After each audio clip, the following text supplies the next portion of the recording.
Todos muy bienvenidos a esta primera conferencia en tiempos de cuarentena.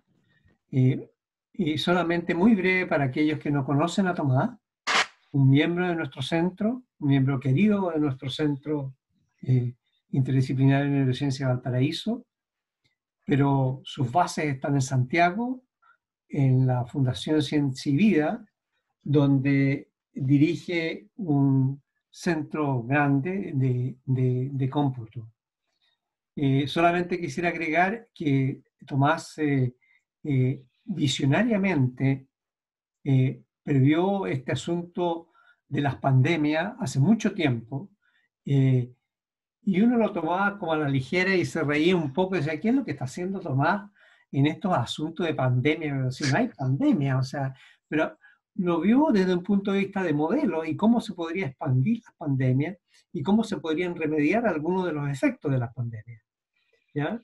Y eso es lo que ahora todo el mundo está usando, y Tomás fue aquí en Chile por lo menos un pionero, eh, y para mí es un agrado tener a Tomás hoy día como nuestro primer conferencista, así que los dejo con ustedes. Tomás, muy feliz y alegre de que estés con nosotros.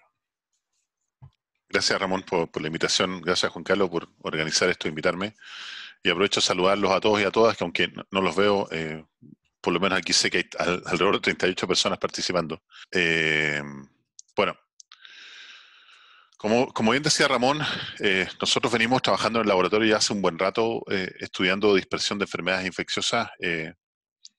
Incluso hemos trabajado en cosas tan raras como los zombies, allá por el año 2010, que fue nuestra ópera prima en todo este tema.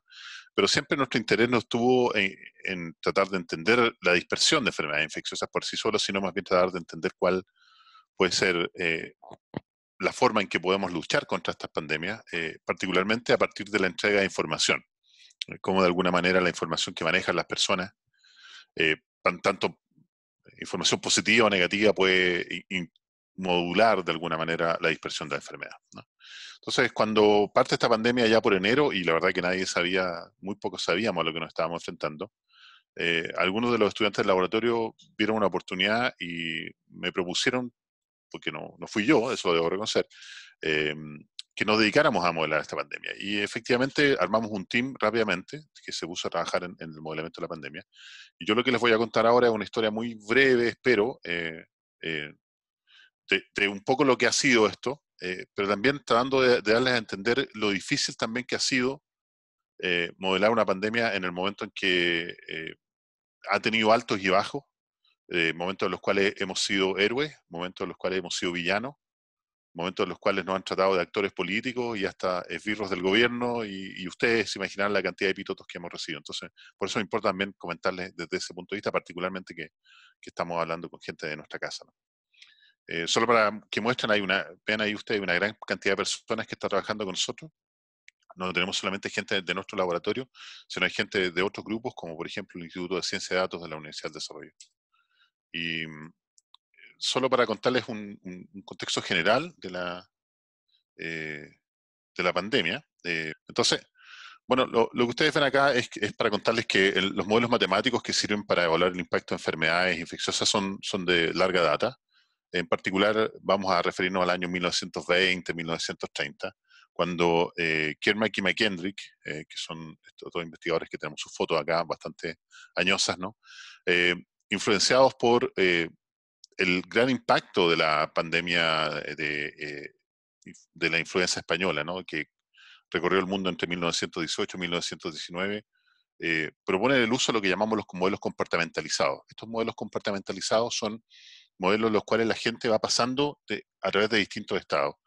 Pasan de lo que llamamos el estado susceptible, es decir, el estado en el cual las personas pueden ser infectadas por el, por, una, por el virus o por el contacto con otra persona infectada, se convierten en lo que llamamos infectados, y las personas, una vez que están infectadas, pasan en este modelo muy simple, original del año 1927, como ustedes pueden ver acá, pasan al estado recuperado, ¿no? En este estado recuperado, hoy día podríamos reconocer a la gente que está muerta o a la gente que tuvo una inmunidad natural, o que por un tratamiento potencialmente o una vacuna salió del ciclo, ¿no? Esto se modela más o menos simple. Lo que uno hace es calcular la variación del número de infectados, de sus personas susceptibles con respecto al tiempo. Esto depende, entre otras cosas, del número de infectados, porque son las personas infectadas las que convierten a los susceptibles en infectados. Y depende de una cierta tasa, que la vamos a llamar beta. Eh, de la misma manera, el número de infectados a lo largo del tiempo depende también del número de personas susceptibles, del número de infectados y de la forma en que las personas infectadas se están convirtiendo en recuperadas. Y las personas recuperadas a lo largo del tiempo dependen necesariamente de las personas infectadas. De esta manera podemos ver gráficos como los que vemos acá, donde aquí tenemos el tiempo y aquí tenemos el número de personas en el eje Y que están en cada una de las condiciones y vemos que las personas susceptibles bajan, las personas infectadas suben hasta un cierto máximo, que es lo que vamos a llamar el pic de la infección, y aquí está la fecha del pic, por así decirlo, y después decaen. Y aquí está el número de personas recuperadas. Y en términos generales siempre vamos a ver que es imposible llegar al 100% de las personas susceptibles como que pasan a través de la dinámica. En general vamos a hablar del 70 al 80% de la población que por limitaciones físicas, porque no están todas las personas juntas en algún instante del tiempo, pasan por esta dinámica, ¿no? Entonces hablamos del 70 al 80%. Una cosa importante entender, este es un gráfico de la pandemia de influenza en Estados Unidos, en América y Europa, y lo que vemos inmediatamente es algo que nos preocupa a todos, que son la surgencia de eh, múltiples olas pandémicas, que probablemente es algo que nosotros también estamos esperando en la pandemia que pasa hoy día. Lo que vamos a ver es que un elemento que nos interesa identificar es lo que llamamos el R0. El R0 es el número de infectados en promedio que cada persona infectada va a producir a lo largo del tiempo que permanece siendo infectiva. ¿Qué quiere decir eso? Que si una persona infecta a una y esta otra a una y así sucesivamente, tenemos un R0 de 1 y en general vamos a decir que esta enfermedad es una enfermedad endémica, es decir, a lo largo del tiempo va a desaparecer producto del sistema inmune de las personas porque basta que en algún minuto se corte la probabilidad de transmisión de la enfermedad y desaparece. En cambio, nos enfrentamos a enfermedades pandémicas, como las que tenemos hoy día que nos ataca, que es producida por el virus SARS-CoV-2, esta enfermedad que llamamos COVID-19, donde en general vamos a hablar de R0 del orden de 3. ¿Ah? Hoy día sabemos que este es un número eh, bastante rígido, puede ser menor, producto principalmente de la gran comunicación del movimiento de las personas a lo largo del mundo.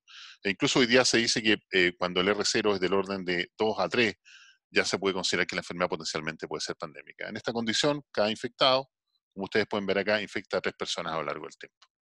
¿Por qué esto es tan relevante? Porque si nosotros conocemos el R0 de distintas enfermedades, podemos calcular inmediatamente el número de personas mínimo que tenemos que vacunar, de tal manera de que protejamos a la población con lo que vamos a llamar la inmunidad de manada. ¿Okay? En este caso, la inmunidad de manada estaría dada por la vacunación. En el caso del ébola, tenemos que proteger, tenemos que vacunar al 41%, en el caso de la viruela, el 85%, y en el caso del sarampión, del orden del 94%, porque depende del R0. R0 más altos requieren mayor porcentaje de personas que necesitan ser vacunadas.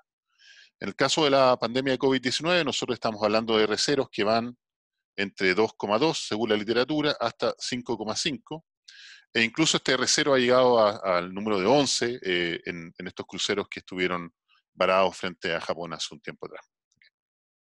Ahora, ¿qué es lo que sabemos hoy día de la pandemia? Y esto de alguna manera nosotros lo tratamos de resumir en este slide. Quizás algunos de ustedes vieron slides parecidos en Internet. Lo que hicimos nosotros fue de alguna manera basarnos en un slide que compartió un profesor de la Universidad de Harvard, de la Facultad de Medicina, y lo que hicimos fue mejorarlo y incorporarle el conocimiento que tenemos. Vamos a llamar que al 100% de la población infectada que podemos detectar, que eso es muy importante, porque hay un gran conjunto de la población que no vamos a ser capaces de detectar, y si consideramos este conjunto de población detectada, vamos a decir que alrededor del 30% de la población infectada que vamos a detectar no va a tener síntomas, es asintomática, pero sin embargo va a ser contagiosa o va a ser infectiva del orden de 14 días posterior a los primeros 3 a 5 días. ¿Okay? Por lo tanto, esto inmediatamente nos define que hay un estado que vamos a llamar expuestos y otro estado que vamos a llamar infeccioso. Y vamos a poner acá un estado que es el estado susceptible, que son todas las personas que pasan por esta condición. Hay a su vez un 55% de las personas que van a tener lo que llamamos síntomas moderados. En estos síntomas moderados, ninguno tiene fiebre, es muy importante decirlo esto, no hay fiebre en esta condición. ¿Qué es lo que hay? Hay dolor de cabeza, hay dolor de cuerpo, dolor muscular, todos, pero ninguno de todos estos síntomas mezclados, o si los están mezclados, en ningún caso tenemos fiebre.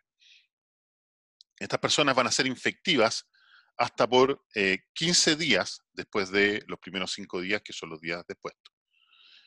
Y solamente vamos a ser capaces, en términos generales, de detectar del orden del 15% de la población. Este 15% de la población infectada, ¿no? Que somos a su vez capaces de mirar.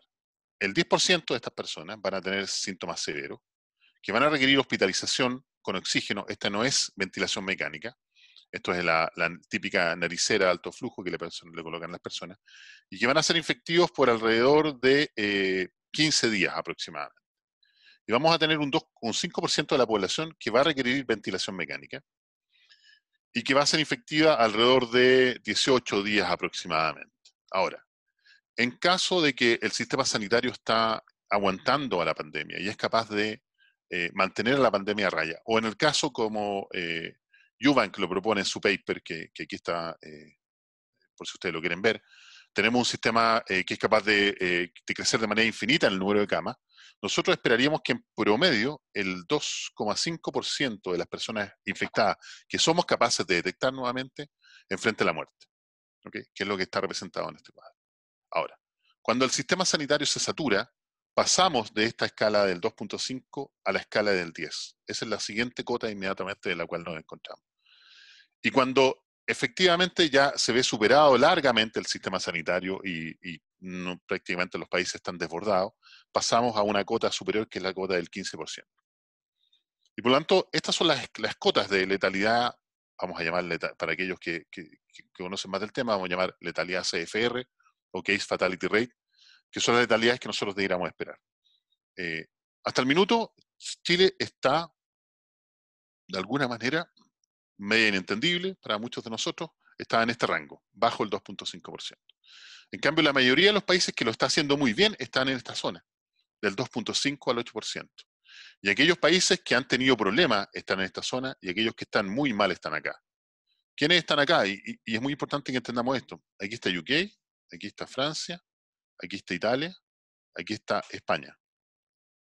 ¿Okay? ¿Quiénes están acá abajo? Aquí está Australia, aquí está Nueva Zelanda, aquí está Islandia, aquí está Israel. Todos los países que han pasado su primera ola pandémica, los que están acá abajo, y que pasando esta primera ola pandémica no vieron saturado su sistema sanitario y por lo tanto tienen letalidades CFR menores al 2,5%. Entonces, la primera pregunta que creo yo que es importante hacernos hoy día es si realmente estas letalidades que nosotros estamos viendo tienen sentido de acuerdo a lo que está pasando en nuestro país hoy día. Sobre todo si pensamos que hoy día Chile está en los primeros 3 lugares del mundo, suponiendo países mayores a 1,5 millones de habitantes, cuando consideramos el número de personas contagiadas por millón de habitantes. Es muy importante eso que lo tengamos en mente. Ahora, ¿qué es lo que hemos venido haciendo nosotros? Nosotros tenemos una plataforma de modelamiento que tiene un nombre bastante fancy, que es la que está acá, que lo que tiene la gracia es que está georreferenciada a nivel de comuna. Aquí ustedes pueden ver una imagen de nuestra interfaz gráfica, donde tenemos las distintas comunas. Hemos usado el laboratorio la región metropolitana, no porque seamos centralistas, sino porque es donde tenemos el dato mucho más acabado, y que eso es un problema tremendo que hemos venido luchando desde la mesa de datos. Y tenemos además representados los distintos hospitales, tanto públicos como privados, que tenemos a lo largo del tiempo.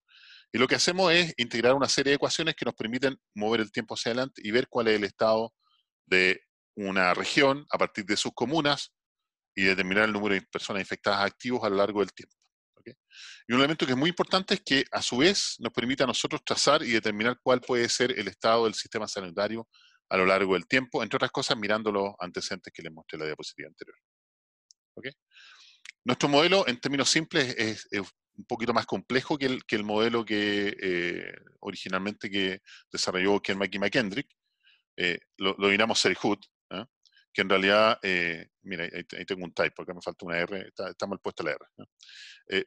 Las personas susceptibles pasan a ser expuestos. Una vez que están expuestos, pasan a cualquiera de los 4 grupos de infectados. Tanto los asintomáticos como los sintomáticos leves pasan rápidamente al estado de recuperado. aquellos que tienen síntomas severos van a pasar a la hospitalización en UCI-UTI, pero esto no es ventilación mecánica, esto es oxígeno alto flujo. Aquellos que tienen síntomas críticos van a pasar necesariamente a la condición de ventilación mecánica. Y hay un porcentaje que es alrededor del 3 al 5% de las personas que están en hospitalización simple, por así decirlo, con oxígeno, pasan a la condición de ventilación mecánica. Y tanto de la condición de hospitalizado en UCI-UTI como la condición de hospitalizado en ventilación mecánica, podemos ir a la situación de recuperación o a la situación de muerte. ¿Okay? Eso es en términos generales el modelo. El modelo requiere muchas constantes, muchos parámetros que nosotros tenemos que ir ajustando a lo largo del tiempo. Por eso es muy importante tener datos, porque en la medida que tenemos datos podemos ir ajustando estas constantes que ustedes ven acá. No quiero entrar en detalles, pero en términos generales, para cada una de las transiciones de nuestro modelo nosotros tenemos ciertas probabilidades de transición y tenemos tasas que indican cuánto va a durar esa transición. Por darles un ejemplo, una persona que va a ser de condición de expuesto sintomático, va a tener una cierta probabilidad de convertirse en un infectado con síntomas medios, que es del 0,78 aproximadamente, un 0,08 para convertirse en infectado con síntomas críticos y un 0,14 que posiblemente va a tener posibilidad de convertirse en un infectado severo. Una persona que está en estado de expuesto asintomático para convertirse en infectado con síntomas medios va a tener que pasar del orden de 4 a 7 días para convertirse en esa condición. ¿Qué hacemos nosotros? Lo que hacemos nosotros, como es esperado, es tiramos una distribución donde la media está alrededor de 5 días y tenemos 4 días y tenemos 7 días. Entonces, estas distribuciones en general actúan sobre estas tasas de tal manera de no tener un valor exacto, sino que un valor que sigue una distribución de probabilidad. Ahora, como ustedes pueden ver acá, hay ciertas condiciones críticas que nosotros establecemos, que son las condiciones de colapso. ¿Qué quiere decir esto? Que, por ejemplo, una persona que está en estado de infectado crítico, en condición normal, si no hay colapso, va a pasar a la condición de hospitalizado crítico. Pero cuando el sistema colapsa, ya no puede pasar por la condición de infectado crítico y pasa de hospitalizado crítico y pasa directamente y de manera inevitable a la muerte. ¿Okay? Lo mismo pasa con la condición de infectado severo. El infectado severo va a pasar a la condición de hospitalizado severo, que potencialmente lo puede llevar al estado de ventilación o al estado de salida, pero cuando se produce el colapso del sistema sanitario, este pasa directamente a la muerte. ¿Okay? Eso en términos generales. Ahora, puesto en complicado, aquí ustedes pueden ver el set de ecuaciones diferenciales. Son ecuaciones diferenciales, son deterministas. Esto es muy importante decirlo. Sin embargo, ustedes van a ver acá un par de parámetros que son importantes. En este caso, el parámetro que me interesa destacar es el parámetro alfa, que este controla la movilidad de las personas. Y es por eso que nosotros podemos, entre otras cosas, en nuestro modelo, aplicar cuarentenas. Estas cuarentenas las podemos aplicar de manera diferenciada a las distintas comunas, porque en esta, no quiero entrar en detalles, pero algunas cosas les voy a contar. En esta matriz P y J nosotros tenemos las distintas comunas. Esto es una matriz que tiene las tasas de movilidad entre las distintas comunas. Entonces, cada una de estas es un P y sub J y que lo que nos dice es cuál es la tasa de movilidad entre las distintas comunas. Y por lo tanto, este parámetro alfa que nosotros tenemos acá sirve como parámetro de control que nos permite controlar la movilidad de las personas tanto a nivel de comuna, al interior de cada comuna, porque en este caso la diagonal es la movilidad al interior de la comuna, como entre las distintas comunas de las distintas regiones del país. Okay. Si alguien tiene más interés en conocer las ecuaciones diferenciales en detalle, yo les puedo enviar el link a un paper que acabamos de subir al repositorio medRxiv hace poco. A partir de entonces, de mediados de marzo, nosotros le enviamos un informe al ministro Kuf donde le dijimos, mira ministro, nosotros somos capaces de modelar estos sistemas. Y el ministro dijo, oye, qué bueno, porque justo nosotros estamos armando un grupo de modelamiento que quiero montar como asesores míos, dijo el ministro, para que me entreguen modelos que nos permitan proyectar la pandemia.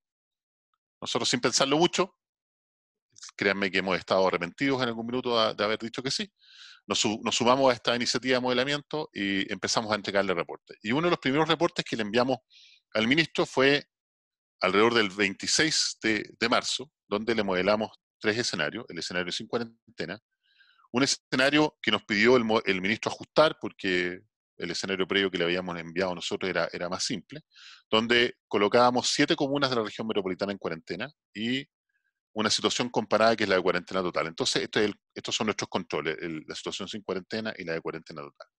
¿Ok? ¿Qué es lo que podemos ver acá? Nosotros proyectamos a lo largo del tiempo y en ese minuto decíamos, ok, en situación sin cuarentena, el pic habría llegado alrededor del 20 de junio, con 1 millón de infectados, es muy importante, 1 millón de infectados activos al pic, y es muy importante entender después ese número cómo está compuesto.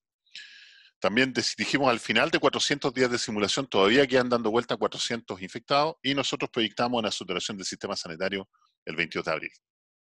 En el caso en que se mantenía la condición de cuarentena que se impuso el 26 de marzo a lo largo del tiempo, el pic llegaba en agosto con un número mucho menor de infectados al pic, con un número mucho mayor de infectados después de 400 días de cuarentena, porque esto asumía que la cuarentena duraba 400 días. Y por favor pongan la atención a esta fecha, esto es el 19 de mayo, nosotros ya decíamos en este minuto el sistema, incluso en esta condición, que era la condición de mantener la cuarentena total, durante la cuarentena, perdón, de estas 7 comunas a lo largo del tiempo, ya era inevitable llegar a un colapso sanitario el 19 de mayo. Comparado con la condición de cuarentena total, que es la que muchos científicos salimos a pedir a principios de marzo, por distintos medios, donde la situación habría sido mucho más, más benigna, por así decirlo. No se habría convertido en buena persona el virus, pero probablemente el número habría sido, el impacto habría sido mucho menor. El pic llegaba el 10 de octubre, con un número de 414.000 personas infectadas hoy día, perdón, al día del pic, y ahí con un número del orden de 1.400 personas, y como ustedes pueden ver acá, el 3 de junio, de todas maneras, se saturaba el sistema sanitario.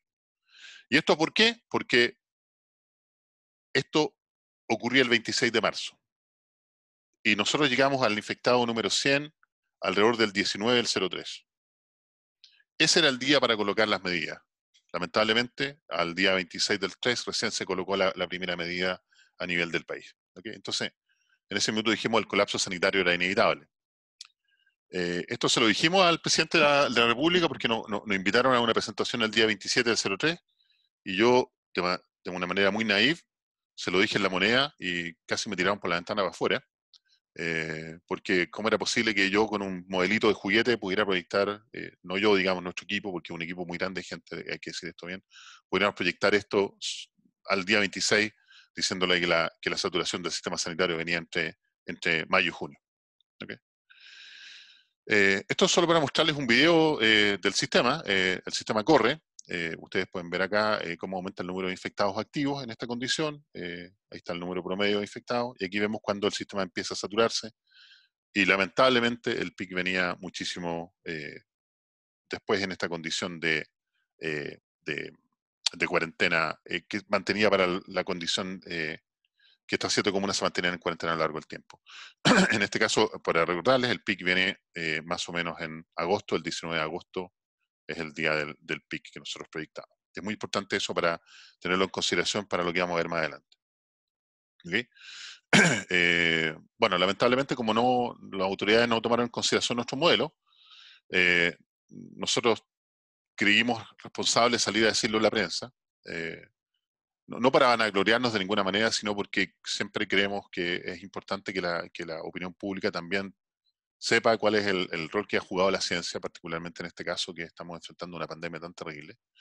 Y aunque yo nunca estuve a cargo de modelar ninguna cosa, tal como dijo el mostrador, sí, nosotros lo dijimos claramente, dijimos que entre mayo y junio se producía el colapso sanitario. Ustedes pueden ver acá y después incluso hablamos también del pic que nosotros estimamos en julio, tras las nuevas medidas decretadas, porque nosotros podemos incorporar medidas al sistema a lo largo del tiempo. ¿Okay? Alrededor de abril, cuando aparentemente estábamos en una meseta, cuando parecía que las medidas funcionaban porque nosotros mismos íbamos siguiendo el impacto de la pandemia a lo largo del tiempo y veíamos que las medidas estaban funcionando porque, por lo menos desde el punto de vista de las cifras que estábamos mirando, eso parecía ser así. El ministro Kuf nos dijo que el gobierno estaba evaluando la alternativa de cuarentenas dinámicas. Entonces nosotros volvimos al tablero del dibujo y dijimos, ok, veamos cuál es el efecto de cuarentenas dinámicas.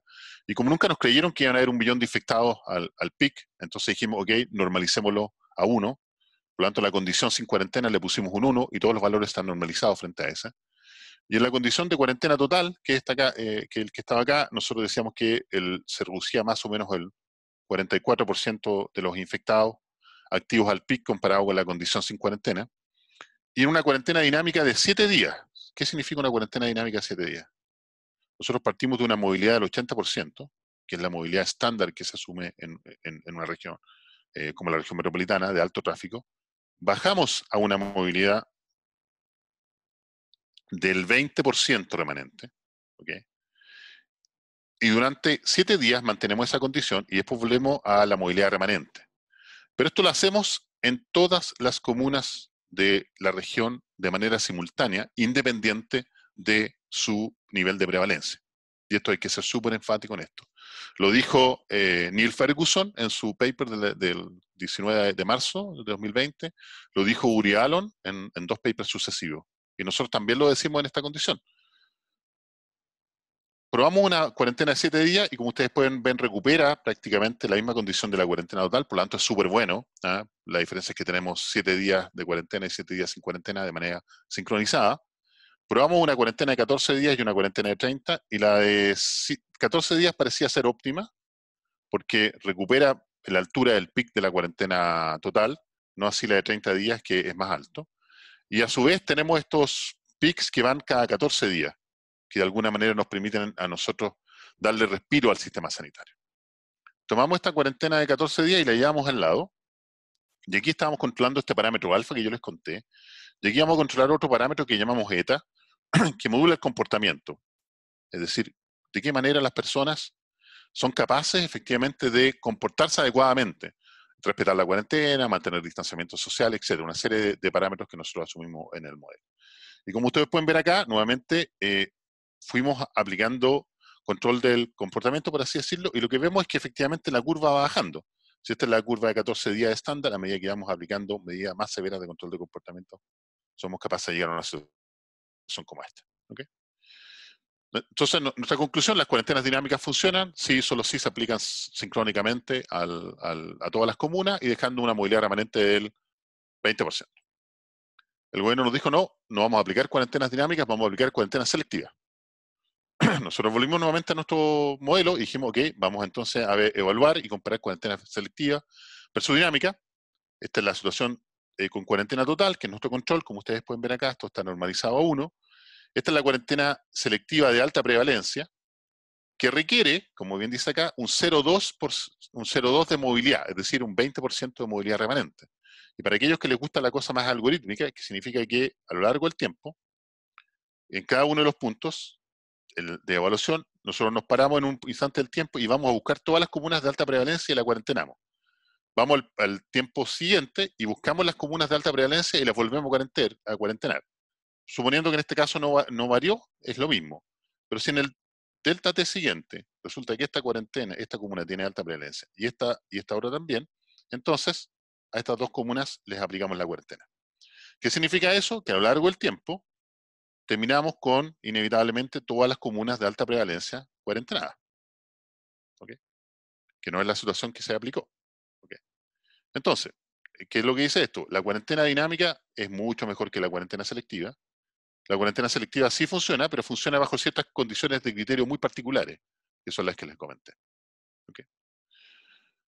Esto nosotros lo entregamos en reportes al ministro Guf y están posteados, entre otras cosas, en las redes sociales, porque de alguna manera la historia tiene que ser escrita después de lo que se dijo y lo que no se dijo. Y aquí ustedes pueden ver las conclusiones que son exactamente las que les estoy diciendo. Como ustedes pueden ver acá, las cuarentenas dinámicas funcionan solo si se aplican de manera sincrónica a todas las comunas y dejando un 20% de movilidad remanente.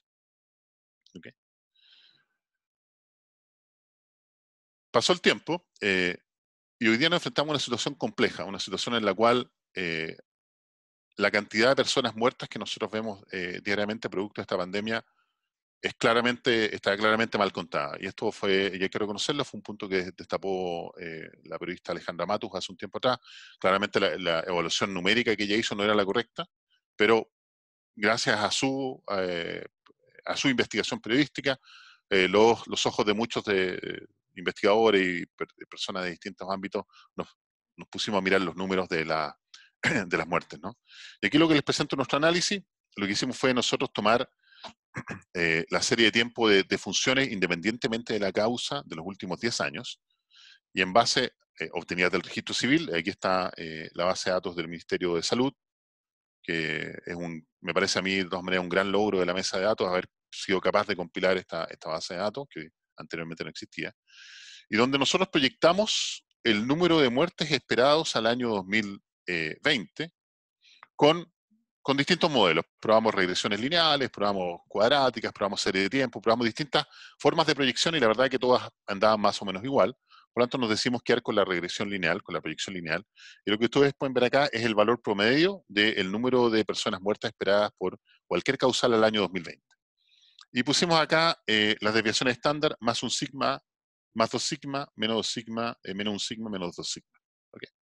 Y después pusimos, a lo largo del tiempo, para cada una de las semanas del año, el número de personas fallecidas reportadas por el registro civil, independientemente de su causal. Y agregamos al histograma, a la barra del histograma, un cambio de color que identifica a aquellas personas que murieron con causal COVID. Por lo tanto, de esta manera, para todas las semanas del año, nosotros somos capaces de proyectar lo que llamamos el exceso de muertes. El exceso de muertes son todo el alto de esta curva hasta, por ejemplo, el valor medio. De este, porque podemos pensar que el valor medio es una buena representación de las muertes esperadas del año. De este valor de exceso de muerte, nosotros descontamos lo que llamamos muertes por COVID y nos quedamos con aquel valor que vamos a identificar con las muertes no asignadas a COVID, pero que son muertes en exceso frente al año anterior. Y así lo podemos ver para toda la serie de tiempo. ¿Okay? De esta manera, nosotros podemos ver los muertos en exceso para Chile, como para la región metropolitana, a lo largo del año, desde la primera semana del año al 6 de junio. Y aquí vemos inmediatamente el cambio uno de los primeros cambios, porque este cambio lamentablemente se retrotrayó ahora, de acuerdo a lo que nos indicaron hoy día ayer y hoy día las autoridades. Vemos las 653 personas que fueron agregadas a la lista de muertos con causal COVID-19.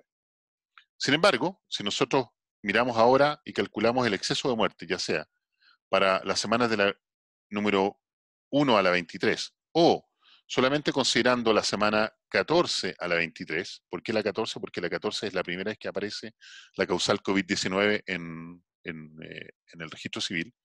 Podemos nosotros calcular lo que llamamos el exceso de muerte, y lo calculamos para la región metropolitana y para Chile. En el caso en que consideramos la serie de tiempo completa, para la región metropolitana nosotros vemos un exceso de muerte de 694, para todo Chile del orden de 1.168, ya descontados los 653 que fueron incorporados por el Ministerio de Salud la semana pasada. Ahora, si solamente miramos la semana del 14 al 23, el valor medio para la región metropolitana es prácticamente el mismo, 694 contra 654. Para Chile cambia bastante, es del orden de 600. Por lo tanto, yo les pido que por favor mantengan ese número en la mente, 654 muertes en exceso para la región metropolitana. ¿Okay? Porque vamos a hacer un ejercicio más adelante. ¿Okay? Nosotros estamos bastante seguros de estas cifras han sido revisadas constantemente, y aquí ustedes pueden ver la situación de la región metropolitana. En base a nuestros modelos, entonces, yo les conté que al presidente de la República nosotros le contamos el día 27 del 03, que la alternativa de sin cuarentena era que el pic llegara al 20 de junio, que con la cuarentena de las 7 comunas de la región metropolitana mantenidas a lo largo del tiempo, esperábamos un pic del orden del 19 de agosto, y que si hubiéramos entrado en cuarentena total, hubiéramos esperado un pic del orden del 1 de octubre. A partir de los cambios que se han sucedido, estamos hablando de la región metropolitana, que es nuestro laboratorio en general, como les digo, no porque seamos centralistas, sino porque es donde tenemos el dato más acabado, ¿no? Lamentablemente, si el problema de datos que tenemos a nivel de la región metropolitana es importante, al resto del país es realmente dramático. Si nosotros vamos viendo todas las medidas que se han impuesto en la región metropolitana, nosotros vamos derecho a un pic del orden del 25 de julio, que es prácticamente lo mismo que nosotros dijimos allá por el 25 de marzo. Nosotros ponemos una fecha acá, pero hay que entender que nuestras ecuaciones diferenciales nos dan una fecha, ¿no? Nosotros podríamos hablar de la segunda o la tercera semana de julio para estar más seguros. Y aquí les doy una estimación del error de nuestro modelo. Aquí está, estos son considerando los infectados activos, en valor de miles por lo demás. Y aquí está la estimación del error frente a la estimación del 25 de julio. ¿Okay? Es cierto, es un error del 6,4%. Alguien puede decir, un error de esa magnitud en un crecimiento exponencial crece exponencialmente. Sí, eso es muy cierto. Pero es lo que nosotros hemos podido ajustar usando la mayor cantidad de datos posible que hemos podido recolectar, insistiendo que la mayor cantidad de datos que tenemos lamentablemente es solo para la región metropolitana. Entonces, en base a esta proyección, nosotros dijimos, ahora vamos, esto es lo normalizamos a 1, y vamos a tratar de evaluar la letalidad a la cual vamos nosotros en este minuto proyectado. En 2 escenarios, el escenario realista. El escenario realista es que la cuarentena iba a durar máximo 21 días. Ya estamos equivocados porque la cuarentena está durando 28 días. ¿Okay? Pero esto se los quise presentar de esta manera porque es lo que le presentamos al ministro Kuf ya hace un par de semanas. Y lamentablemente la movilidad mínima que nosotros vemos en la situación de cuarentena, de acuerdo a los reportes de movilidad que nos da la gente del Instituto de Data Science de la Universidad del Desarrollo, es del orden del 70% y la movilidad máxima del 85%. A su vez dijimos, bueno, veamos si somos capaces a partir del 15 de mayo, todo esto a partir del 15 de mayo, que es el momento en que entró la mega cuarentena a funcionar en Santiago. Vamos a establecer una cuarentena adicional de 60 días y vamos después a aplicar cuarentenas dinámicas de 21 o 14 días, pero, como bien dice acá, de acuerdo a lo que nosotros entregamos en nuestro reporte 2403, es decir, aplicadas sincrónicamente a todas las comunas, dejando una movilidad mínima en este caso, que es del 70%, que es la movilidad real que nosotros vemos. Y lamentablemente las 3 curvas quedan sobrepuestas, no es que me equivoqué al dibujar ni nada por el estilo, ustedes alcanzan a ver ahí un rojo por detrás, un amarillo, quedan sobrepuestas una sobre otra. En la práctica no, es muy difícil hacer algo en estas condiciones de movilidad que estamos teniendo hoy día y las condiciones de infectados que tenemos hoy día. Y esto significa que vamos derecho, proyectados a letalidades, nuevamente esto es CFR, ¿okay? Del orden del 14%. Y aquí podemos ver un zoom a la letalidad que nosotros esperamos al 14 de junio, y aquí sí ya vemos una variabilidad, nosotros estamos esperando letalidades del orden del 4,5%, hasta incluso, dependiendo de la movilidad que tengamos, hasta el orden del 7%. ¿Okay? Importante tener eso en mente porque estamos a muy pocos días de esa fecha, ¿no? En el escenario optimista, vamos a suponer que somos capaces de modular la movilidad de las personas de la mejor manera posible, y en una situación en que la movilidad hubiera sido mínima del 30%, se produjo un impacto notable, llegamos a este 44% que ya les había adelantado anteriormente. Desplazamos el pico al futuro, que es muy bueno, no porque desplazar el pico al futuro elimina el virus, menos en esta condición de prevalencia, sino porque durante ese tiempo tenemos opciones para tomar alternativas, como salir, por ejemplo, en este censo sanitario que hemos propuesto, de manera activa, a tratar de identificar la mayor cantidad de infectados, particularmente a aquellas personas que no pueden hacer su cuarentena por razones económicas en sus casas y trasladarlos a las famosas residencias sanitarias en vez de que la ocupen solo los alcaldes, ¿no? Y en esta condición, lamentablemente seguimos pegados en letalidad, en este caso un poco más baja, del orden del 13%. ¿Okay? Y ustedes me podrán decir cómo es posible que Chile vaya a terminar con letalidades tan altas. Bueno, les recuerdo que la letalidad de Francia, la letalidad de Reino Unido, la letalidad de Italia, la letalidad de España, ¿no? La letalidad incluso de Bélgica y la de Suiza, andan por ahí. Entonces ahí valdría la pregunta, hacernos esta pregunta, dejando de lado nuestro chauvinismo de si realmente somos el país que creemos ser, ¿no? Creo yo que es una de las grandes lecciones que tenemos que sacar de esto. En una condición en la cual quisiéramos tratar de hacer algo, una muy buena alternativa es aplicar estas 60 días de cuarentena muy dura, el orden del 30%, y después volver a esta idea de las cuarentenas dinámicas. Y ustedes pueden ver acá que seríamos capaces en esta condición de mantener la letalidad de entre el 4,5, del 3 al 4,5%, dependiente de la condición. Okay. Y esta es la proyección de personas que van a, que en la condición de nuestro modelo esperamos que lamentablemente enfrenten la muerte, ¿no? Es terrible, pero creo yo que es importante, sobre todo en esta condición donde estamos hablando entre científicos e investigadores e investigadoras, seamos capaces de discutir las cosas de acuerdo a lo que dicen los números, ¿no? Y por eso me atrevo a yo poner esta tabla aquí hoy día. Si ustedes van a ver, por ejemplo, la cantidad de infectados y totales que hay en la región metropolitana, porque esto nuevamente es región metropolitana al día de hoy, estamos prácticamente calzados con nuestra estimación menor de movilidad. La estimación, para recordar, la estimación menor de movilidad es del 70%, la máxima es del 85%. Esta es la mínima, ¿cierto? La del medio es la del 75%, que es la de movilidad media. Estamos prácticamente calzados. Y aquí ustedes pueden ver que nosotros esperábamos hoy día del orden de 3.400 personas muertas. ¿Okay? Estamos bajo ese valor. ¿Okay? Nosotros además tenemos, les dije que teníamos más o menos un 7% de error.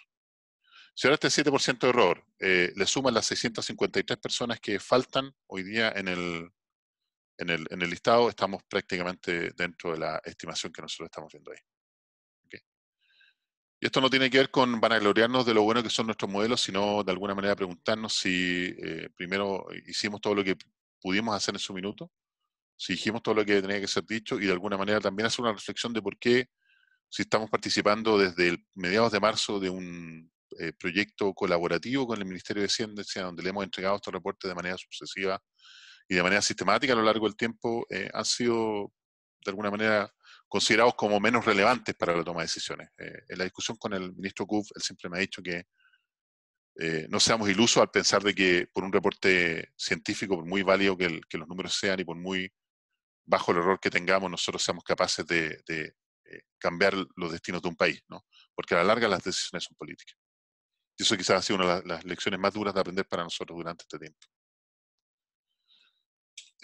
Solo para dejarle algunas sugerencias o conclusiones, nosotros lo venimos diciendo hace un tiempo, no somos los únicos, muchos investigadores e investigadores lo han dicho. Hay que establecer cordones sanitarios lo antes posible alrededor de las comunas menos infectadas, pero no sirve la fiebre, como les decía desde el principio de las diapositivas, hay que ir lo antes posible a los test rápidos. Alguien me dirá, sí, los test rápidos tienen un error del 30%. Ok, pero es preferible pagar ese error del 30% a la situación de hoy día, donde con fiebre solo somos capaces de detectar al 15% de las personas. ¿Okay? Y tenemos un error muchísimo más grande del 30%. Es muy importante ser capaces de mantener los criterios que la OMS dice. La OMS dice cuando una región, un pueblo, una ciudad llega a prevalencia de 4 por 10.000, hay que imponer cuarentena lo antes posible. Valparaíso ha estado sin cuarentena hasta el día de hoy. Creo que el viernes entra en cuarentena, creo que así es, ¿no? Desde hace 2 o 3 semanas nosotros ya venimos advirtiendo con los informes diarios que entregamos, no somos los únicos, las mismas autoridades regionales lo han advertido desde hace mucho tiempo que había que entrar en cuarentena. Ahora, una cuarentena donde, y perdonen que lo diga tan duro, donde el McDonald's es considerado un comercio esencial, inmediatamente nos dice que estamos equivocados. Y eso esconde una realidad terrible, porque detrás de ese McDonald's existen decenas, cientos probablemente de personas que la única alternativa que tienen para seguir ganando algo de dinero es trabajar como repartidores y recorrer y arriesgarse todos los días para salir por las calles y muchas personas que están en esa condición lamentablemente terminan infectadas. Entonces, detrás de este comercio no esencial hay una realidad terrible que se impone particularmente a quienes conocemos los cerros de Valparaíso, que estamos muy preocupados por esa situación. Es súper importante ser capaces de reducir la movilidad, pero nuevamente no es lo mismo imponerle una cuarentena de 14, 21, 28 días a Vitacura o Lo Barnechea, donde para algunas personas, o Chicureo, ¿no? Donde algunas personas podría ser considerado casi vacaciones, que hacen lo mismo en un cerro de Valparaíso, de los cerros populares, digo, ¿no? O incluso en La Pintana o en La Granja, acá en la región metropolitana. Dado que la cuarentena, como no solamente nosotros lo decimos, sino que todos los libros lo dicen por sí misma, a menos que sea muy rápido, no elimina el virus, porque lo que evita es la dispersión del virus. Tenemos que aprovechar esta instancia de las cuarentenas para tratar de lo antes posible identificar a la mayoría de las personas. Aquí las lecciones que tenemos que aprender de los otros países son súper claras. La mayoría de los países que fue capaz de salir de esto lo más rápido posible, estamos hablando de Australia, Nueva Zelanda, Israel, Islandia, Corea del Sur, Hong Kong no es un país, pero también vale la pena mencionarlo, salieron a punta de test lo más rápido posible. Claro, hoy día alguien podría decir, somos los de los países que más test por millón de habitantes tiene a nivel del continente, claro, pero 3 meses después. ¿No?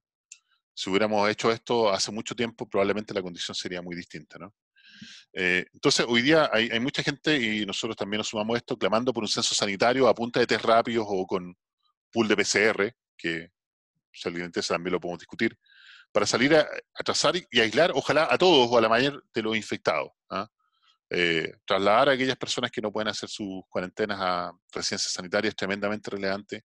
No sirve nada tener a lo mejor 10.000, 20.000 cupos de residencias sanitarias que están vacíos. ¿Ah? tampoco sirve de mucho tener el cupo en la residencia sanitaria si uno no activamente no va a identificar a los infectados y los lleva. eh, y lo voy a decir, aunque suene medio fascista, incluso si es necesario a la fuerza, porque hay que ser capaces de llevar a estas personas, porque finalmente son las personas que están infectadas, las personas que transmiten el virus, ¿no? Eh, es súper importante llevar ayuda a las personas. Si realmente estábamos preparados desde enero como país, entonces, ¿por qué hoy día, hace un par de semanas empezamos a repartir cajas con comida y no teníamos esto resuelto de otra manera desde hace mucho tiempo, ¿no? Y respecto a la sanitización, que se discute mucho, tiene sentido, pero tiene sentido en los espacios públicos cerrados, tiene sentido en el transporte público, no tiene sentido de ninguna manera estar sanitizando calles porque no es botar plata y botar esfuerzos que no tiene sentido. Y bueno, solo para finalizar, agradecer al equipo de trabajo del laboratorio, un equipo grande de gente, como ustedes pueden ver acá.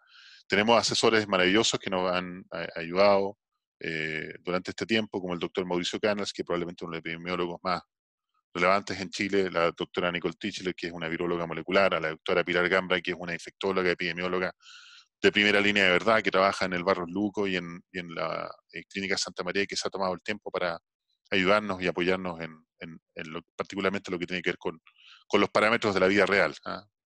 Es distinto verlo de un libro a vivirlo en el día a día. Y por supuesto las fuentes de financiamiento que ustedes pueden ver acá. Muchas gracias por su atención y quedo atento a cualquier pregunta.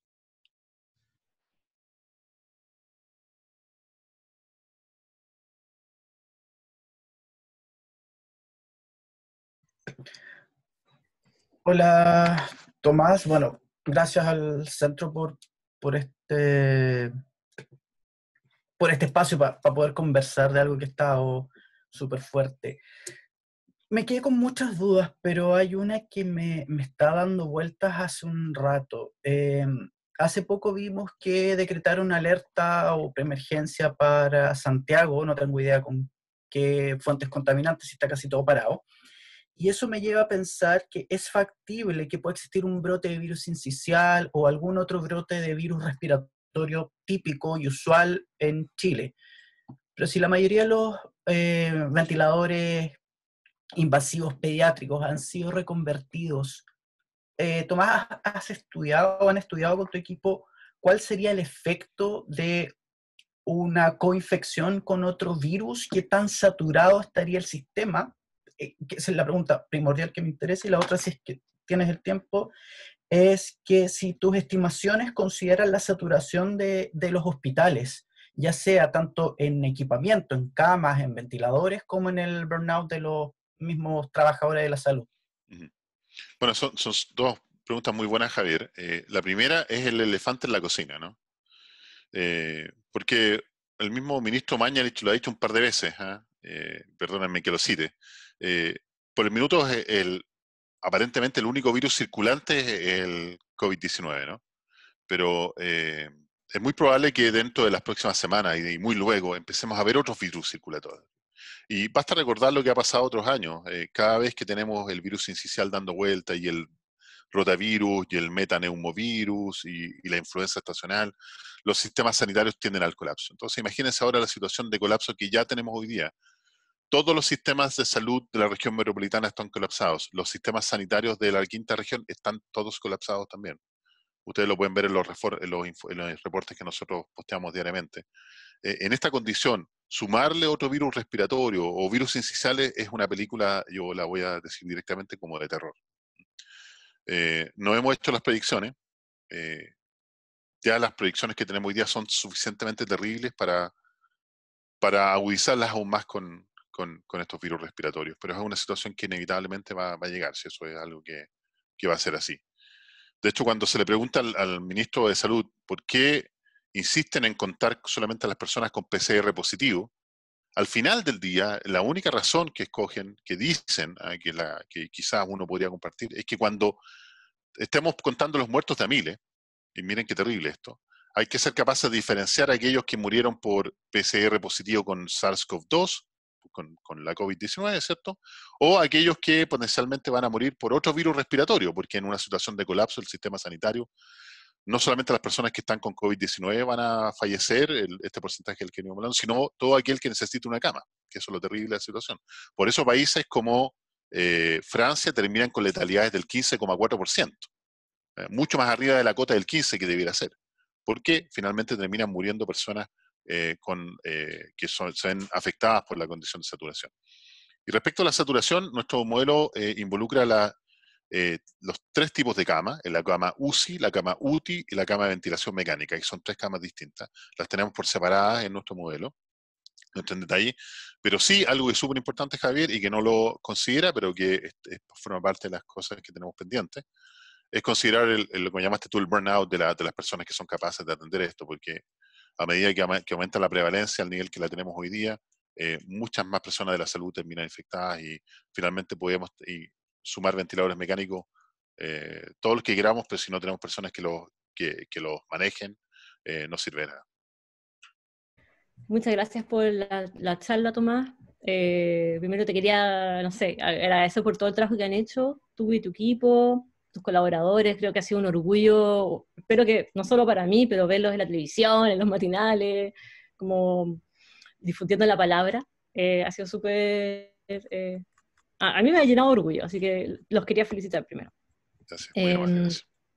Por otro lado, sobre los modelos que hicieron de las muertes proyectadas en marzo, las muertes que han proyectado en Santiago respecto a los años anteriores, muchas de las críticas que recibió Alejandra Matos durante esta proyección que intentó hacer ella, o cálculos, fue que no consideraba, o te quería preguntar si tú habías considerado en el fondo a los inmigrantes, que estos últimos años, quizás el año pasado, o muy recientemente han aportado un número no menor de gente al pool, ¿verdad?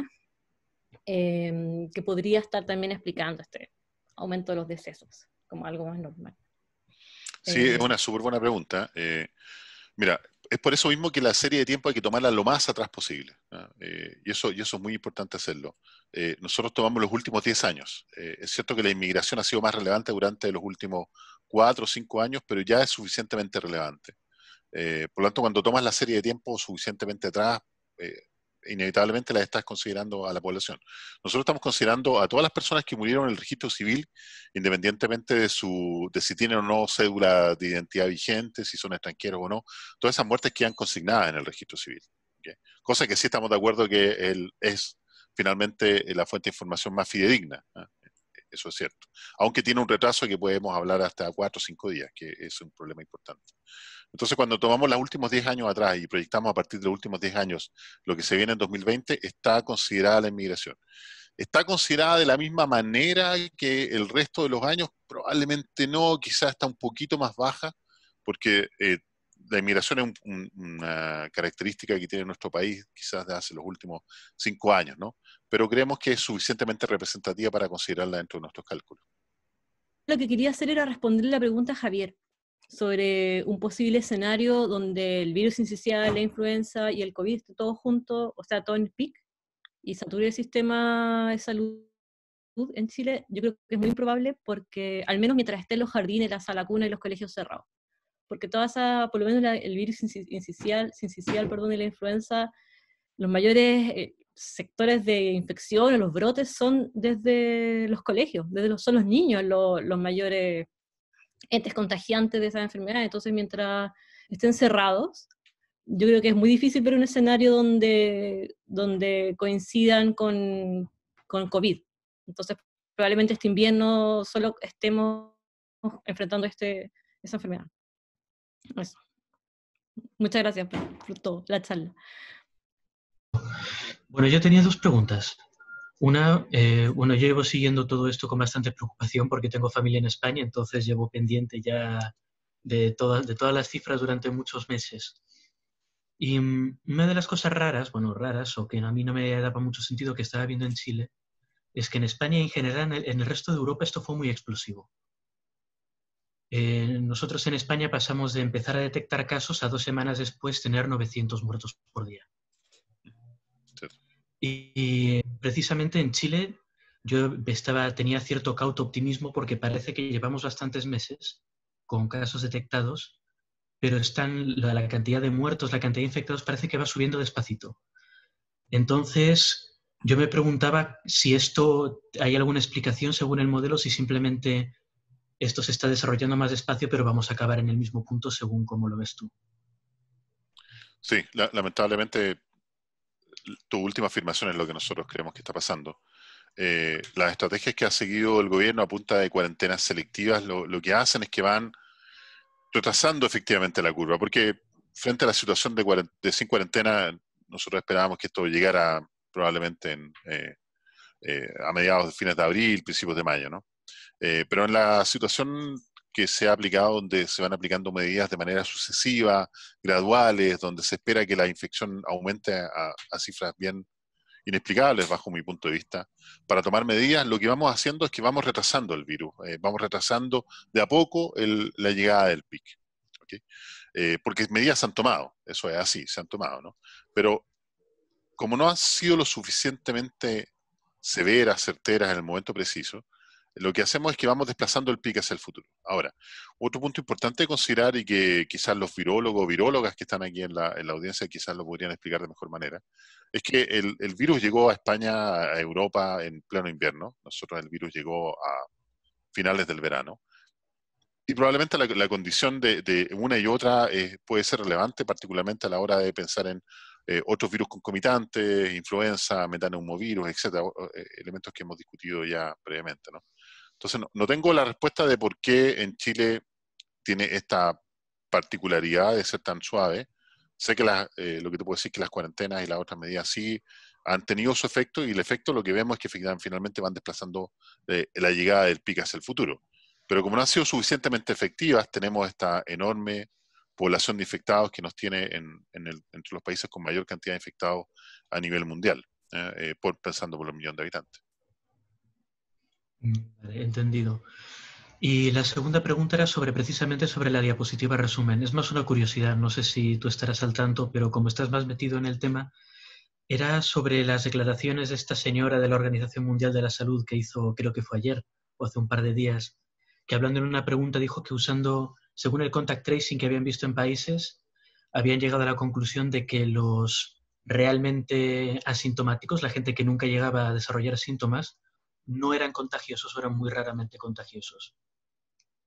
Y Wow. fue una declaración, sí, que a mí me dejó con esa cara, básicamente. Y como Sí. ahora veo que tú, que estás metido en esto, está claramente, pones en el resumen que son contagiosos, aunque nunca desarrollen síntomas, ya vamos a dejar aparte lo de hilar fino entre tener muy pocos o tener ninguno. ¿Qué opinas tú de todo eso? Bueno, no escuché la declaración. Terminando esta presentación, voy a ir a buscarla porque me parece sorprendente. Sí. La literatura que nosotros manejamos, la que hemos revisado, acabamos de enviar un paper ahora hace muy poco, creemos que estamos bastante bien al día en la literatura. Habla de que en general los asintomáticos son contagiosos hasta por 15 días. Entre 10 y 15 días. Esto siempre hay que pensar en rangos, ¿no? Pero no tenemos, yo por lo menos no manejo la literatura que indique de que no sean contagiosas. Sería un cambio muy dramático frente a lo que estamos viendo, ¿no? No lo conozco, lamentablemente. Vale, gracias. Hola Tomás. Hola John. Muchas gracias por tu presentación. Bueno, hemos tenido varias conversaciones al respecto, pero así que quería ver si me dice que estoy bien equivocado.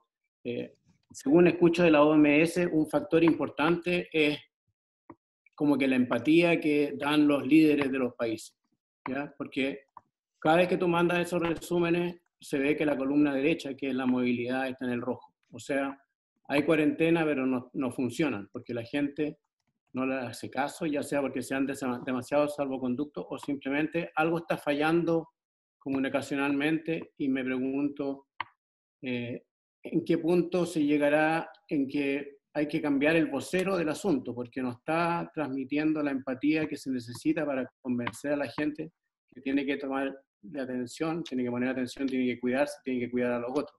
Así como hizo el gobernador de Nueva York, que al comienzo cometió grandes errores, pero después logró que el buque se fuera cada vez más lento y ahora controlaron la cosa. Pero en Chile yo no veo eso, y no veo tampoco que se esté reduciendo la movilidad. Ese era un comentario. El otro es ¿de dónde viene esta fijación por los test y por la cuarentena? Y yo me baso en mirar este mapa que hace la Johns Hopkins University de cosas como casos cumulativos, casos activos, que uno podría decir, bueno, es difícil saber cuántos son, quizás los países inventan, pero si uno mira África, por ejemplo, la tasa de incidencia es bajísima y esos gallos casi no hacen test y simplemente resuelven el problema porque tienen un procedimiento, se curtieron con cosas como el ébola, saben reaccionar y saben tomar medidas sanitarias efectivas. Claro, no funcionan cuando tienes grandes ciudades, pero si mira el mapa de África es notable. Ahora no podría decir, claro, ellos no están reportando todos los nombres, todos los números y todas las cosas, pero aún así es un mapa notable, porque todo el continente tiene bajos niveles, y esa es una de las razones por la cual Taiwán y Corea del Sur también se salvaron, porque ellos reaccionaron rápido, y claro, hicieron mucho testing, pero también tenían medidas sanitarias notables para todo el mundo, inmediatas, y todo el mundo se las creía. Y el ministro de Salud, que es un médico, digamos, en Taiwán, los convenció y esos gallos se pusieron las pilas. Nosotros no nos hemos puesto las pilas y creo que hay una falla de, una obsesión en la tecnología de que las cuarentenas y los test nos van a salvar, y lo otro es que no le creemos ni a Mañalich ni a Piñera. Y entonces uno podría decir, ya, eso, bueno, es lo que es porque es nuestro líder, pero lo otro es decir, necesitamos un vocero diferente. Quería saber si me puedes comentar sobre esas cosas. Sí. Bueno, voy a partir por lo último. Yo creo que no solamente necesitamos un vocero distinto, yo creo que necesitamos varios voceros distintos, voceros y voceras. Ha habido un manejo comunicacional de parte de las autoridades que ha sido pésimo. Yo no tengo la diapositiva acá, lo lamento, pero es que hay tanto material que no sabía, es difícil de seleccionar, pero si uno va siguiendo lo que llamamos el R efectivo, es decir, qué tan contagioso es cada persona en promedio que está contagiada a lo largo del tiempo por las distintas comunas de Chile. Lo que vemos es que al principio parte muy alto el R efectivo y después empieza a bajar, es decir, las medidas están funcionando, ¿cierto? Bajar, estamos en abril, aparece la nueva normalidad, aparece el retorno seguro, hablamos los moles y ¡chum!, se dispara. Y es sistemático, en todas las comunas que tenían un alto número de infectados, en ese minuto lo vemos. Y uno puede hacer una correlación así casi perfecta. Vamos también a sacar eso más adelante en otro artículo, ¿no? De qué manera los errores comunicacionales llevan a que la gente desentienda la relevancia de cuidarse y de mantener el distanciamiento social y qué sé yo. Entonces, evidentemente hay un problema de vocería que es tremendo y que nos ha afectado y que lamentablemente, y digámoslo de manera dura, significan vidas, y van a significar muchas más vidas de las que están significando. Respecto a de lo de África, sí es notable. Sin embargo, hay mucha preocupación, yo diría en la comunidad internacional, hay muchos artículos que hablan de que probablemente África lo que tiene es un desfase notable frente al resto de los países. Hay que recordar que el virus parte en China, se mueve a Europa, sale de Europa, llega a Estados Unidos, empieza a migrar al Sudamérica, Chile, y ya empezamos a ver los primeros casos en África. Ahora, sí es cierto que en estos países africanos, que no tienen prácticamente tecnología, que básicamente las cuarentenas no funcionan y que no hay cómo mantener a la gente en sus casas, parece ser que por el minuto el impacto es bajo, pero yo no me arriesgaría a aventurar que eso es algo sistemático que va a ocurrir en el resto de los países, ¿no? Bueno, en el laboratorio de Kate hay un gallo de Senegal y uno diría en Senegal seguramente hay poco testing, pero tienen un procedimiento inmediato de cuarentenar todas las ciudades. Eso, bueno, el gallo dijo, lo hacen al tiro. Así que seguramente claro, hay una combinación de que los números no han llegado, pero también reaccionan. Pero otro caso es el caso de Taiwán, por ejemplo. Que sí, por eso déjame comentar respecto a eso. De la hoguera. Al otro lado de la hoguera, y no sabe, yo creo que Hong Kong es el más emblemático. Sí, ahora, hay que recordar que Hong Kong en 2004 y en 2009 tuvo al SARS. El SARS les dio duro a ellos. Este es el SARS-CoV-2, un pariente, pero sigue siendo un pariente.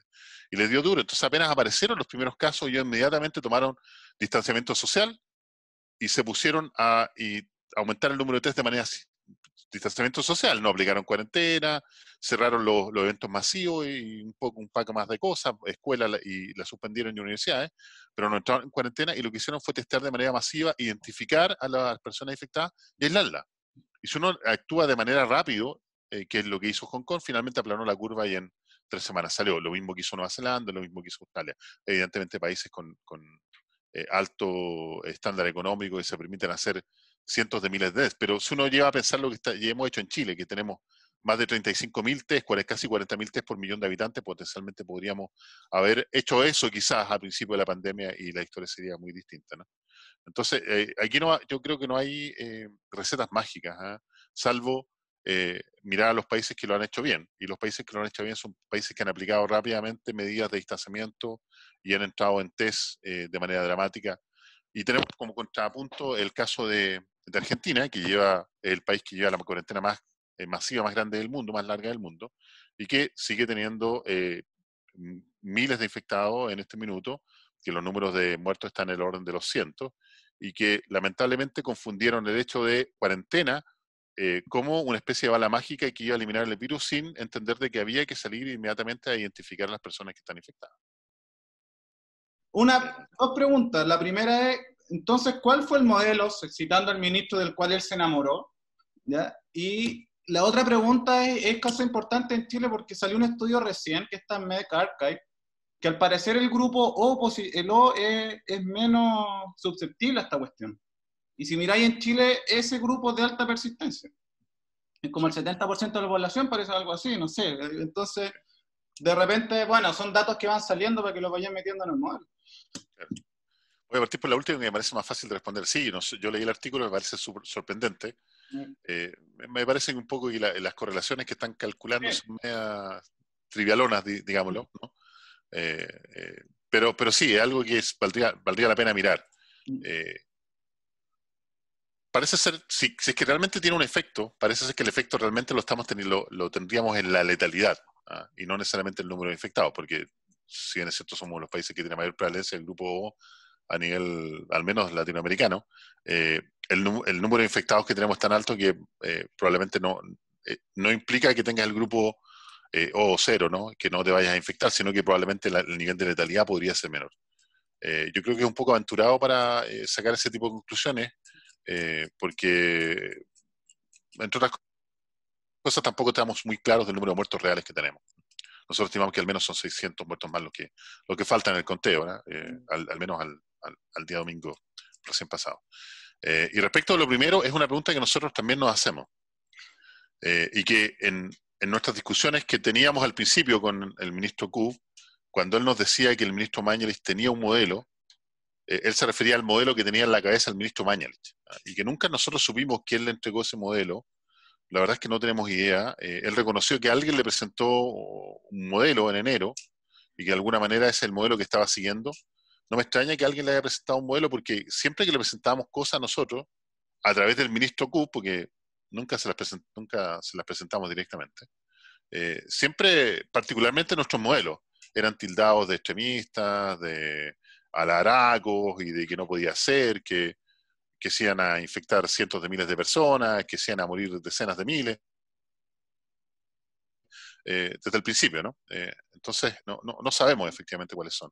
Y creo yo que sería bueno que en algún minuto se sepa, no por salir a cazar brujas, sino para entender, digamos, de qué manera las autoridades, claro, de experiencia, las autoridades son influenciadas de mayor o menor manera por ciertas cosas, ¿no? Por ciertas condiciones que establecen y que van de la mano con sus sesgos de confirmación, que ha sido una de las grandes lecciones para nosotros durante este tiempo. Las autoridades escuchan lo que quieren escuchar y van a estar de acuerdo solo con aquellas cosas que de manera preconcebida están de acuerdo con lo que ellos piensan que es lo correcto. Yo creo que deberías ir a preguntar a Libertad de Desarrollo. Probablemente por ahí está el modelito que utilizaron.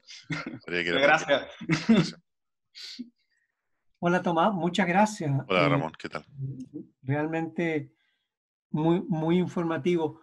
Me gustaría volver al asunto de la cuarentena, Tomás, porque, o sea, cuando uno compara con ciudades como Nueva York o como ciudades, digamos, de los así llamados países desarrollados, tienes que tomar en cuenta el problema que tú mencionabas antes, que es la movilidad de la gente. Y yo creo que la movilidad de la gente, la verdad, en las comunas más humildes de Santiago, sobre todo, se debe a un problema de carencia. O sea, la verdad, y los números ya están, y tú mismo los mencionaste, que en las comunas como Las Condes o Huechuraba, esas comunas más ricas, la movilidad disminuyó enormemente, pero en las comunas más humildes de Santiago sigue siendo como la movilidad como 80-90%. Entonces, mi pregunta es realmente cuán efectiva puede ser la cuarentena. Es decir, hasta qué punto la podemos realmente, se puede implementar sin, digamos, entrar en medidas absolutamente fascistas. O sea, Claro. meter preso a la mitad de Chile, lo cual tampoco sería muy bueno porque... Pero esa es mi pregunta, digamos, ¿hasta qué punto podemos implementar las cuarentenas? Bueno, esa es una pregunta súper importante, Ramón, porque aquí se tomaron decisiones, particularmente cuando se aplicaron las cuarentenas selectivas, suponiendo de que iban a funcionar cuando evidentemente ningún modelo, por lo menos los nuestros, indicaban que era así, y la experiencia internacional también indica que no es lo correcto, ¿no? Y además se tomaron con el supuesto de que las movilidades se iban a reducir de manera dramática, y sin haber hecho un estudio previo, o sea, era cosa de mirar lo que estaba pasando en el día a día durante las semanas después del 26 de marzo, con las comunas que entraron en cuarentena en la región metropolitana. Ya era predecible que las movilidades no iban a bajar de manera dramática. Fíjense que nosotros hicimos un estudio con la Universidad del Desarrollo, con el Instituto de Science, que también lo presentamos, al ministro, en el cual le decíamos, miramos, la Universidad de Desarrollo sigue a través de Movistar el movimiento y de manera anonimizado de teléfonos y un movimiento, un viaje de un teléfono de un cambio de antena, para que tengan una idea de cómo funciona. Y se comparaba la movilidad al interior de las comunas como Vitacura, Las Condes, Providencia, la movilidad de personas que viven adentro de la comuna. Eso es fácil saberlo porque el teléfono pasa la noche en esa comuna, entonces uno puede asumir que el teléfono vive en esa zona, ¿no? Frente a los teléfonos que venían de otras zonas, particularmente La Pintana, La Granja, y lo que se vio durante ese tiempo es que la movilidad en estas comunas que les mencioné bajaba de un 85%, que es la movilidad así como estándar promedio que teníamos al 15 de marzo, ¿cierto? Que no era exactamente una condición ideal, a una condición del orden del 70%, o sea, se reducía un 15%, una cosa por el estilo. Pero la movilidad que venía desde otras comunas prácticamente no se detuvo, no bajó prácticamente nada. Un 5% fue lo que bajó. Entonces eso inmediatamente explica por qué el virus difundió. Porque cuando se aplicó esta idea de la cuarentena selectiva, se cuarentenó estas comunas, no se aplicó un cordón sanitario, no se le aplicaron otras medidas a otras comunas. Y fíjense que hay un dato que es muy terrible, me parece a mí. El número de permisos que se emitieron a lo largo de comisaría virtual a nivel de todo el país, entre marzo y junio, son 26 millones. Eso da un promedio de 400.000 permisos diarios. Entonces demuestra que de alguna manera u otra hay, y no le echamos la culpa a la persona que tiene que salir de la granja todos los días a trabajar, el obrero, ir a la constructora, el guardia de seguridad del supermercado, la cocinera no sé, de un restaurante o de un casino, que tiene que ir todos los días a trabajar porque tiene que levantarse, porque si no, no gana dinero y no puede llevar el alimento a su casa. Sino que hay que pensar que aquí hay un montón de empresarios irresponsables, y esto es un dato que es súper importante mencionarlo, que crearon empresas ficticias, y va a salir dentro de estos días un reportaje en CIPER que lo va a hablar de eso, donde crearon empresas farmacéuticas, donde lo que hicieron fue traspasar a toda su plana de obrero a la empresa farmacéutica y de esa manera sacaban permisos grupales. Y eso explica, entre otras cosas, las movilidades enormes que se siguen teniendo en la gran mayoría de las comunas de la región metropolitana. Hay personas que tienen que salir todos los días y a ellas lo que hay que hacer es llevarle alimento y llevarle algún tipo de ayuda a sus casas. Pero todo el resto de las personas que tienen de alguna manera la posibilidad de quedarse en sus casas, particularmente a este gran grupo de empresarios que ya están súper bien catalogados, y acuérdense de mí el reportaje que va a salir, que son culpables en cierta medida de estas altas movilidades que tenemos en la región metropolitana, y hay que considerar que las cuarentenas efectivamente no están funcionando como tú dices, Ramón. Frente a la situación sin cuarentena, el número de infectados totales que vemos que se redujo es del orden del 20 al 25%. Y de esto estaríamos hablar si esto funcionara, deberíamos hablar de reducciones del 40, 45% para que realmente funcione. Una pregunta desde una esfera un poco distinta, pero me interesa mucho la experiencia que has tenido tú. Este es el primer año que tenemos un Ministerio de Ciencia en Chile y donde se ha tensionado fuertísimo, a mi juicio, como nunca antes, el tema científico con las políticas públicas. Y tú has estado, de alguna manera, viendo, observando, padeciendo en todo este proceso. La pregunta que tengo es medio ambigua, sobre todo conocer como la experiencia, pero si la pudiera enfocar de alguna manera es, ¿tú crees que los científicos en este proceso han estado como preparados para construir un lenguaje político que sea capaz de ser escuchado por las autoridades?